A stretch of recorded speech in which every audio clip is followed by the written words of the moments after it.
आजच्या भागाची सुरुवात एका अशा निर्णयाने करूया ज्यामुळे महाराष्ट्राच्या प्रशासनात, नोकऱ्यांमध्ये आणि अर्थव्यवस्थेत मोठा बदल होऊ शकतो. असा बदल जो पुढच्या 10 ते 15 वर्षाचा गेमच बदलू शकतो. पण हा निर्णय नेमका काय आहे? सरकार नेमकं काय प्लॅन करते आणि याचा फायदा सामान्य माणसाला होणार की फक्त मोठ्या कंपन्यांना? चला सगळं समजून घेऊया. नमस्कार, मी किशोरी खांडेकर आणि तुम्ही पाहत आहात अनफिल्टर्ड महाराष्ट्र.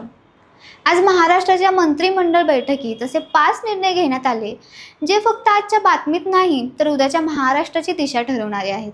आणि या निर्णयामध्ये सर्वात मोठा आणि चर्चेचा विषय ठरतोय सरकारी कंपनी शेअर बाजारात लिस्ट होणार आणि सरकारी नोकऱ्यांमध्ये IT कॅडर येणार.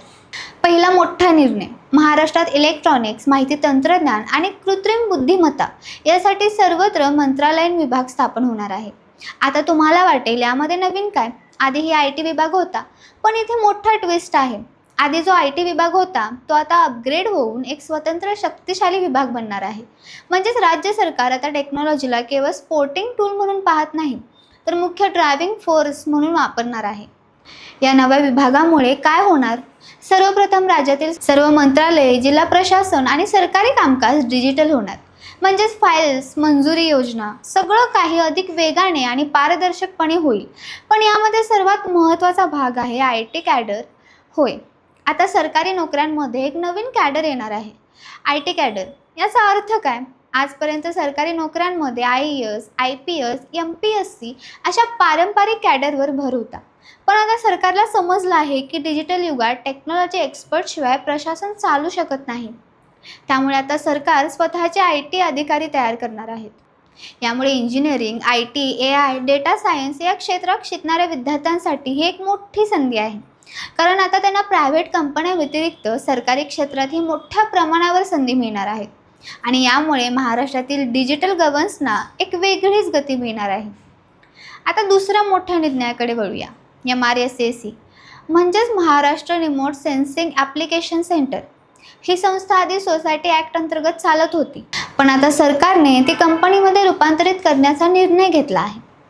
आता हा निर्णय का महत्त्वाचा आहे? कारण रिमोट सेन्सिंग आणि सॅटेलाईट डेटा हे आजच्या काळात अत्यंत महत्त्वाचे झाले आहेत. रस्ते बांधकाम, नगररचना, जलसंधारण, शेती, जलव्यवस्थापन या सगळ्या क्षेत्रामध्ये अचूक डेटा आवश्यक असतो. आणि MRSAC आता कंपनी झाल्यानंतर अधिक प्रोफेशनल पद्धतीने काम करू शकेल. यामुळे जलयुक्त शिवार, पंचनामा, महाॲग्रीटेक यांसारख्या योजनांना मोठी चालना मिळणार आहे. म्हणजे शेतीपासून ते शहरी विकासापर्यंत सर्व क्षेत्रांमध्ये टेक्नॉलॉजीचा वापर वाढणार आहे. आता तिसरा निर्णय, महाजिओटेक म्हणजेच Maharashtra geo technology application centre. ही एक नवीन कंपनी स्थापन केली जाणार आहे जी पूर्णपणे भूस्थानिक तंत्रज्ञानावर आधारित असेल. भूस्थानिक तंत्रज्ञान म्हणजे काय? सोप्या भाषेत सांगायचं तर नकाशे, सॅटेलाईट डेटा, GPS आणि डेटा ॲनालायसिस यांचा वापर करून निर्णय घेणे. उदाहरणार्थ, पूर कुठे येऊ शकतो, कोणत्या भागात विकास करायचा, कोणत्या भागात शेतीसाठी पाणी आहे, हे सगळं डेटा वापरून ठरवलं जाईल. या कंपनीमुळे विद्यार्थ्यांसाठी, संशोधकांसाठी आणि स्टार्टअपसाठी मोठ्या संधी निर्माण होणार आहेत. कारण सरकार आता संशोधन आणि इनोव्हेशनला प्रोत्साहन देणार आहे. आता येतो सर्वात मोठा आणि चर्चेचा निर्णय, महावितरण म्हणजेच महाराष्ट्र राज्य विद्युत वितरण कंपनी.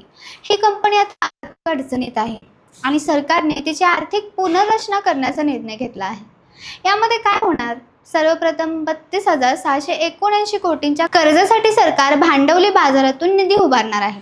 म्हणजे सरकारी रोखे जारी केले जाणार आहेत. आणि सर्वात महत्त्वाचं, महावितरण कंपनी शेअर बाजारात लिस्ट केली जाणार आहे. हा निर्णय खूप मोठा आहे कारण याचा अर्थ असा आहे की आता एक सरकारी कंपनी पब्लिक होणार आहे. म्हणजे सामान्य लोकही त्या कंपनीमध्ये शेअर्स खरेदी करू शकतील. पण यामध्ये धोका देखील आहे. कारण एकदा कंपनी शेअर बाजारात आली की तिच्यावर प्रायव्हेट गुंतवणूकदारांचा दबाव वाढतो. नफा कमवणे हे प्राथमिक उद्दिष्ट बनते. त्यामुळे भविष्यात वीज दर वाढतील का? सेवा सुधारेल का? हे प्रश्न आता निर्माण झाले आहेत. याशिवाय ॲग्री डिमर्जर म्हणजेच कृषी वितरण व्यवसाय वेगळा करण्याचा निर्णय घेतला आहे. म्हणजे शेतीसाठी वीज पुरवठा स्वतंत्रपणे हाताळला जाईल.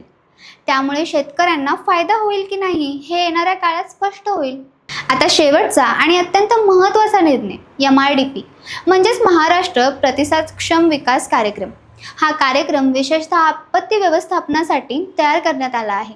यामध्ये जागतिक बँकेकडून 165 कोटी रुपयांचा निधी मिळणार आहे आणि हा निधी पूर, नैसर्गिक आपत्ती यांचा सामना करण्यासाठी वापरला जाणार आहे.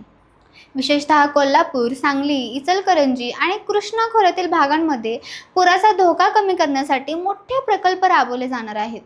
यामध्ये पाण्याचा निचरा, ड्रेनेज सिस्टीम आणि प्रतिबंधक उपाययोजना यांचा समावेश असेल. याशिवाय आपत्तीग्रस्त नागरिकांना गृहकर्जात सवलत, MSME उद्योजकांना कर्ज सवलत आणि विमा संरक्षण दिले जाणार आहे. म्हणजे सरकार आता केवळ आपत्तीनंतर मदत देणार नाही, तर आधीची तयारी करून ठेवणार आहे. आता या सर्व निर्णयांचा एकत्रित विचार केला तर एक गोष्ट स्पष्ट होते. महाराष्ट्र सरकार आता टेक्नॉलॉजी, डेटा आणि आर्थिक सुधारणा यावर भर देत आहे. म्हणजेच पारंपरिक प्रशासनातून आधुनिक डिजिटल प्रशासनाकडे मोठा बदल सुरू झाला आहे.